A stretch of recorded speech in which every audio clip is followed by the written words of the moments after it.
improving lives by delivering creative real estate solutions. Are you having trouble optimizing revenue on the disposition side? Are you tired of finding a deal and not getting the results that you want from your buyers? That's really common right now. And what we're finding is there's 5 practical things that we can do to improve revenue so that you're stretching the value of each deal. Really, the idea and the goal would be to do more with less, to optimize the profits per deal. First, you've got to sell the deal. Gone are the days that you could simply blast it out to a pool of qualified buyers and that they're just gonna have a frenzy and buy over it. There's a couple reasons for that. There's so many people that have entered the market. They're getting lots of emails and texts. They're not even sure what are deals anymore. They're not even sure if they're gonna go through. They're tired of going out to your inspections just to not win out on the bid. I'm gonna come back to that because buyer relationships are important, but the key focus here is you've got to sell the deal. You've got to put the right person in communication with the buyer. So that looks like somebody that likes to exert influence, somebody that gets energy from the sales process. And then it's a proactive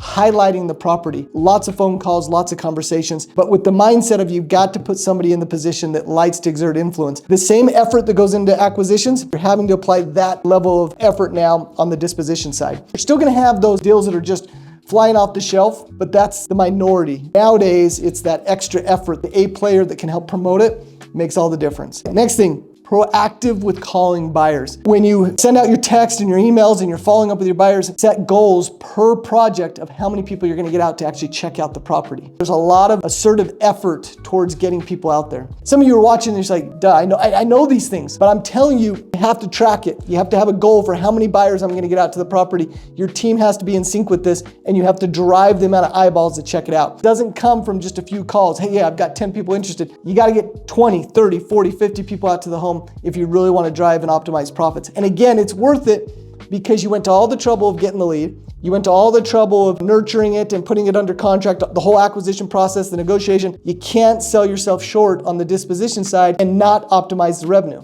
If you're not optimizing revenue and you're not getting a good return on your ad spend, you're not getting optimizing revenue per transaction, then you're never fully getting ahead in your business. Be proactive on your efforts there. The third thing, you've got to leverage technology. Find out where the best cash buyers are and you've got to reach out to them. You've got to always be adding to your buyers list. You've got to find those that like cash transactions, and obviously the more variety of buyers that you can identify. Buy and hold type buyers. You're looking for buyers that their idea of a healthy profit margin is X versus somebody else wants a massive spread. Well, the more you can add with people that have a variety of expectations, you're gonna get higher offers on your property. So you've got to leverage technology to find these buyers and assertively reach out and contact them. Who's buying property? Who's active in the zip code that you have a property? Use the auction format. Okay, what does that sound like? You can't do a buy it now price. Think about it. In all aspects of real estate, who dictates the price of the home? The buyer. For some reason, the mistake is frequently made by wholesalers and investors. They set a buy it now price. You're effectively eliminating that aspect of the transaction. You're not allowing the market to dictate the value. To me, that's bad business practice. You're leaving money on the table. You've got to continue to stick with an auction format. Now, the 5th point is high-level relationships. You've got to build relationships with your buyers. And you can maintain high-level relationships by conducting yourself at a high level, being transparent with everybody, keeping your commitments to their buyers. You're gonna have the entrepreneur buyers that are reaching out saying, what is it gonna take to get this done today? And you've got to respectfully decline their assertiveness to try to get the deal done right then. But at the same time, you've got to maintain that relationship and let them know, I appreciate your interest in getting this done today. I have lots of people interested. I owe it to my team. I owe it to my commitment to our goals this year that I've really got to explore all the options. You're never putting yourself in a position where you're undercutting one buyer with another, meaning you would never tell buyer A, buyer B's pricing. You never play that game.